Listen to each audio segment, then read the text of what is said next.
अंततः जो है उन्होंने घोषणा कर दी है, क्या जानकारी मिल पाई है? जैसा कि इस वक्त रात के 2 बजे हैं और रात के 2 बजे में टाइगर जयराम महतो अपने सेंट्रल कमेटी के डिसीजन के बाद में ये घोषणा किया है कि रामदास मुर्मू जो पिछले बार के प्रत्याशी थे, जो 8,000 के एप्रोक्स वोट लाए थे, उनको पुनः इस बार प्रत्याशी बना दिया गया है। हालाँकि जब जेएमएम ने और बीजेपी ने अपने प्रत्याशियों का नामांकन करवाया था, तो ये भीड़ देख कर के बहुत सारे लोग कयास लगा रहे थे, इंतजार में थे कि कब ये आएगा और फाइनली ये वेट इज़ ओवर हो गया है, रामदास मुर्मू को प्रत्याशी बना दिया गया है। ऐसे में नॉमिनेशन के लिए 1-2 दिन का ही समय बचा है, तो हमको लगता है 1-2 दिन में जेल कैंप पार्टी अपना नॉमिनेशन करवाने के लिए फील्ड में उतरेगी। और जैसा कि हमको पता है कि छोटा नागपुर के प्रमंडल के क्षेत्र में जयराम महतो का जिस प्रकार से क्रेज़, उस प्रकार से कोल्हान प्रमंडल में भी क्रेज़ देखा जाता है। हालाँकि घाटशिला विधानसभा क्षेत्र में थोड़ा वोट कम आया था, लेकिन इस बार देखना है, आँकना है कि किस प्रकार से ये लोग का वोट आएगा, नहीं आएगा। बाकी तमाम चीज़ों को हम लोग कवरेज कर रहे हैं। आज जेएमएम का भी नॉमिनेशन को दिखाया, बीजेपी को भी नॉमिनेशन दिखाया, जिसमें हेमंत सोरेन आए थे और बीजेपी से पूर्व मुख्यमंत्री चंपा सोरेन दास समेत अन्य नेता लोग आए थे। तो कल का अभी रामदास मुर्मू का नॉमिनेशन मतलब नाम घोषणा होने के बाद में क्या कुछ जेल कैंप की तरह से तूफान मचता है या फिर साइलेंट रहते हैं ये लोग, नॉर्मल वोट लड़ते हैं, उस पर देखने की बात है। जी, आपसे फिर हम जुड़ेंगे। मनोज दा भी हैं, इनसे भी हम समझने की कोशिश करते हैं। मनोज जी, लगातार आप घाटशिला में जो है इस चुनावी माहौल को आंकने का कोशिश कर रहे थे और अंतिम क्षण में जो है जेएलकेम ने भी जो है प्रत्याशी घोषित कर दिया है।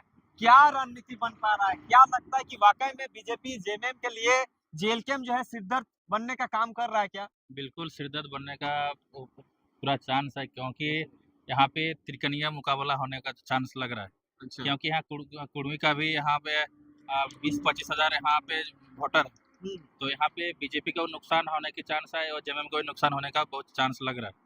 तो क्या लगता है कि वाकई में जिस तरह से सबसे लास्ट में जो है जयराम महतो ने जो है कैंडिडेट का घोषणा किया है, ये हमें लगता है कि जिस तरह से जो है जयराम महतो कह रहे थे कि हम घाटशिला उपचुनाव लड़ेंगे, लेकिन ये स्पष्ट नहीं कह रहे थे हम किन्हें लड़ाएंगे। बहुत सारे नाम को भी जो है सेंट्रल कमेटी को भेज दिया गया था, लेकिन रात में इस तरह से घोषणा करना क्या? देखिए, इसमें प्रेम माडी का भी नाम चल रहा था, हम्म, लेकिन प्रेम माडी से हमने बात किया तो प्रेम माडी ने कहा कि वहाँ के जो पूर्व प्रत्याशी है उनका वहाँ देना चाहिए, क्योंकि पहले वो चुनाव लड़ चुके हैं। इसलिए प्रेम माडी का भी नाम घोषणा होने प्रेम माडी का नाम फर्स्ट में चल रहा था। जो वहाँ पे मीटिंग चल था, उन लोग का मीटिंग हुआ था, उसमें प्रेम माडी का ज़्यादा लोग वोट किए थे कि प्रेम माडी को यहाँ पे प्रत्याशी घोषित किया करना चाहिए। लेकिन प्रेम माडी जी फेसबुक के माध्यम से भी देखे, उन्होंने लिख दिए कि भाई जो पूर्व प्रत्याशी है उसी को नाम होना चाहिए। अच्छा अनिल जी, एक चीज हम समझने की कोशिश करेंगे कि वाकई में जो है जेएलकेम क्या यहाँ पे भूमिका निभा सकती है, क्योंकि इतना बड़े-बड़े राष्ट्रीय क्षेत्रीय दल होने के बावजूद भी जेएलकेम जो है बाई इलेक्शन में अपना शिरकत कर रहा है, तो क्या लगता है कि इस चुनावी माहौल में अपने आप को वो कहाँ पाएंगे? आप जब घाटशिला में घूम रहे हैं तो आपको क्या समझ में आ रहा है? देखिए, झारखंड का बना हुआ 25 साल हो गया, लोग एनडीए से भी परेशान हो चुके हैं, इंडिया गठबंधन से भी परेशान हो चुके हैं। लोग थर्ड फ्रंट की तलाश में हैं। लोगों को ऐसा मिल नहीं पा रहा है कि ये थर्ड फ्रंट वाला लोग सरकार में आके बैठे और सही तरीके से जिस प्रकार से करप्शन चल रहा है, स्टूडेंट के लिए आवाज़ नहीं उठ रहा है, तमाम तरह के जो हेमंत सोरेन ने वादे किए थे कि बेरोज़गार भत्ता देंगे, नौकरी देंगे और तरह-तरह की चीज़ें देंगे, वो सारी चीज़ नहीं पूरा हो पा रहा है। इसलिए लोग बीजेपी से भी परेशान है और इंडिया गठबंधन से भी परेशान है। तो सोच रहे हैं कि कुछ थर्ड फ्रंट आकर के तैयार हो और उसको हम लोग वोट दें और वो हमारे लिए काम करे। जयराम मतलब बिल्कुल एक आस हैं, लेकिन पता नहीं वो कितना घाटशिला चुनाव में अपना परफॉर्मेंस दिखा पाएँगे या नहीं दिखा पाएँगे। वो तो चुनाव लड़ेंगे, तब पता चलेगा। जी। मनोज जी, एक सवाल रहे। नवीन दा वैसी लेने की कोशिश करते हैं कि अच्छा अनिल जब से हम जानने की कोशिश करें। अच्छा, जिस तरह से पहले जब चुनाव हुआ था 2024 में विधानसभा चुनाव, तो घाटशिला से भी प्रत्याशी उतारा गया था, जिनको जो है अभी बाई इलेक्शन के लिए चुना गया है। उस टाइम 8,000 कुछ अप्रोक्स वोट आया था। तो क्या लगता है इस वोट में गिरावट आएगा कि इसमें और बढ़ोतरी हो सकता है? आपको क्या समझ में आया? देखिए, जेल कैंप पार्टी की अगर बात करें इंडिविजुअली तो उस पार्टी का ग्राफ बढ़ सकता है, क्योंकि जयराम महतो जिस प्रकार से घाटशिला के मुद्दा को उठाए हैं, यूरेनियम से किस प्रकार से लोगों को परेशानी होती है और तमाम आदिवासियों से लेकर के मूलवासियों से लेकर के तमाम फॉरवर्ड क्लास तक के मुद्दा को उठाया है, तो उसका ग्राफ अगर यहाँ था तो यहाँ बढ़ करके चढ़ करके आ गया है।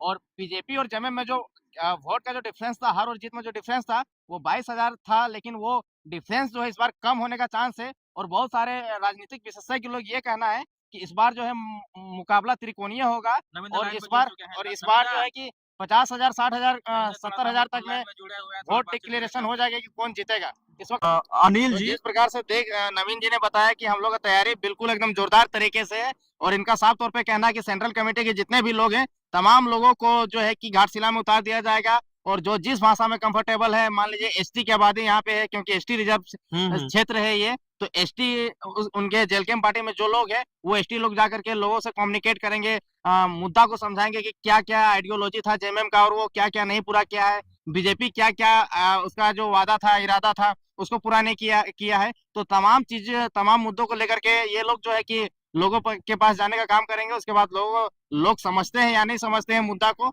और किधर वोट करते हैं वो तो 14 तारीख को पता चलेगा। मुकाबला कितना कठिनाई होगा जयराम महतो? देखिए, जयराम महतो के आने से मुकाबला त्रिकोणीय हो गया है। ये तो पहले से स्पष्ट था कि या तो एनडीए जीतेगा तो या तो इंडिया जीतेगा, लेकिन जयराम महतो एक ऐसे धुरंधर है जो कि 2024 के उपचुनाव में 12 लाख 13 लाख वोट ला करके ये सिद्ध कर दिया है कि हम भी राजनीति में अपना अस्तित्व रखते हैं, पहचान रखते हैं, या तो हम खेल बिगाड़ सकते हैं या तो हम खेल जीत सकते हैं। तो इस प्रकार का काबिलियत का राज बिगाड़ेंगे लग रहा है इस बार।